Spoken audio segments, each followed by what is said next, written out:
안녕하세요. 나눔 파트너스의 조영석입니다. 오늘은 도대체 정부가 왜 중소기업을 도와줄까에 대한 시리즈물을 안내해 드리려고 해요.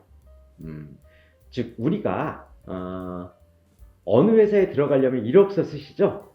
비슷한 것 같아요. 어떤 식으로 이력서를 내서 정부가 좋아하게 만들까?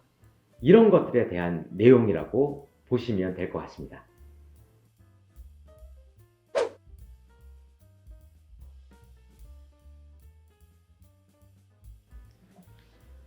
도대체 정부가 중소기업을 그렇게 많이 도와준다고 했습니다. 왜 도와줄까요? 그거 알아야죠. 그래야 내가 정부의 도움을 받을 수 있지 않을까요? 그래서 오늘은 도대체 정부가 왜 중소기업을 도와줄까에 대한 내용을 조금 시리즈로 안내해 드리려고 합니다. 기본적으로 공통분모가 있어요.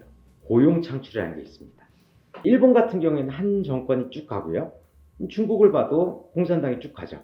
근데 우리는 어떻습니까? 진보다 보수다 아니면 좌파다 우파다 하면서 각각의 어떤 진영이 계속 정권을 왔다 갔다 합니다. 우리 고등학교 때 배웠죠? 정권 유지가 가장 중요하다고, 정당에서는. 그러니까 뭐예요? 가장 표심이 많은 부분들에 신경을 써야 정권을 유지할 수 있습니다. 표심에 가장 큰 영향을 끼치는 게 뭘까요? 고용입니다. 따라서 고용을 잘 창출하지 못하는 정권은 유지가 힘들어요. 그래서 현 정권이든 이전 정권이든 아니 미래 정권이든 동일합니다. 우리나라는 공통분모로 고용 창출이 꼭 일어나야 됩니다. 근데 그것만으로 있을까요? 아닙니다. 각각의 정권에 어떤 철학이 있어요. 현 정권은 보통은 청년의 정권이라고 합니다. 현 정권의 제일 재미난 건 35세 미만의 청년이 과밀 억제 권역이라고 해서 뭉쳐서 사업하는 곳 이외의 지역에서 사업을 하면 5년 동안 법인을 만들었다면, 개인 사업자를 냈다면 사업소득세를 100% 감면해주는 혜택이 있습니다. 이런 것들이 전반적으로 현 정권과 그 결을 같이 한다고 보시면 될 것 같아요. 이전 정권 창조경제 기억나시죠? 그때는 어땠을까요? 창조의 창자만 있으면 막 도와줬어요. 예를 들어 웹툰을 만든다, 드라마를 만든다, 영화를 만든다, 뭐 스포츠와 관련된 플랫폼을 만든다, 이런 회사를 미치도록 도와줬는데요. 어느 채널을 통해서 보통 도와줬냐면 기술보증기금이라는 데를 통해서 많이 도와줬어요. 자, 기술보증기금이라는 건 어때요? 기술을 보증해주는 회사인데 문화가 기술일까요? 그럼에도 불구하고 서울로 따지면 여의도, 뭐 경기도로 따지면 판교에 문화 컨텐츠만 관리하는 별도 부서를 만듭니다. 쭉 지금도 지원하고 있고요. 이렇게 각각의 정권이 좋아하는 어떤 철학들이 있어요. 그것만으로 끝날까요? 아닙니다. 2019년 혹시 기억나세요? 언론지상에 제일 많이 나왔던 게 불화수소라는 건데, 이게 사실은 반도체에 들어간 어떤 소재예요. 2019년 우리 어떤 일이 있었냐면 위안부 사건 때문에 일본과 엄청나게 싸웠습니다. 그러다 보니까 일본, 우리나라한테 정말 중요하다고 생각하는 어떤 제품이나 소재 같은 것들을 안 팔아요. 그러다 보니까 경제 위기가 닥쳤고요.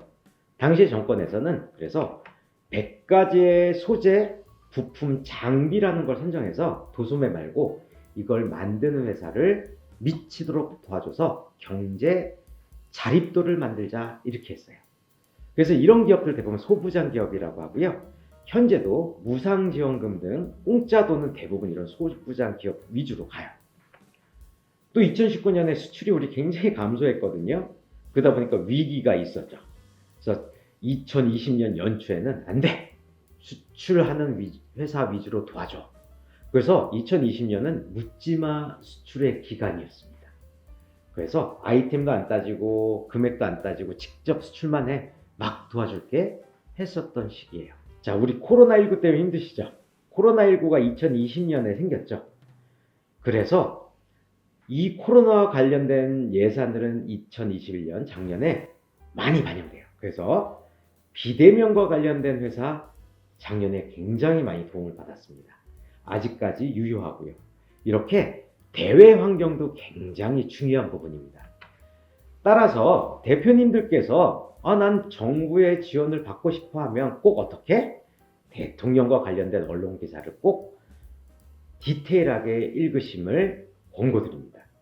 대통령은 보통 연초, 아니면 3.1절, 8.15, 추석 혹은 이슈 있을 때 이렇게 언론에 나와요. 그때 대통령이 얘기하는 것대로 예산도 바뀌고 모두 바뀐다라고 생각하시면 돼요. 2021년 8월에 문재인 정권에서 땅값 오르고 아파트값 오르서 유감이라고 발표했어요. 그 멘트 이후에 그럼에도 불구하고 나는 고용과 청년 관련된 지원은 막 도와줄 거야. 이랬습니다. 그래서 어떤 일이 생겼냐면은 8.15 때 홍 부총리가 뉴딜 정책을 발표하고요. 그 9월 달에 보통 무상지원금이라고 해서 공짜 돈 예산들이 다 사라져요. 그리고 그 남겨진 재원으로 어떻게 보면 고용과 청년 지원으로 갔었다는 부분이죠. 이렇게 정책과 관련된 거시적인 부분으로 일부 정부의 지원을 체크하시지 않으면 정책 부합도라는 내용에서 우리가 좋은 점수를 받을 수 없고요. 즉 확률이 떨어진다고 보면 될 것 같아요. 그래서 우리 회사를 강조하고 우리 회사를 안내할 때는 이런 내용들이 반영돼야겠죠. 다음 연재에서는 또 이것과 다르게 도대체 정부가 왜 중소기업을 지원해 주는가에 대한 2차 연재물 진행하도록 하겠습니다. 제 내용 괜찮았으면 꼭 구독해 주시고요. 좋아요 버튼도 눌러 주시고요.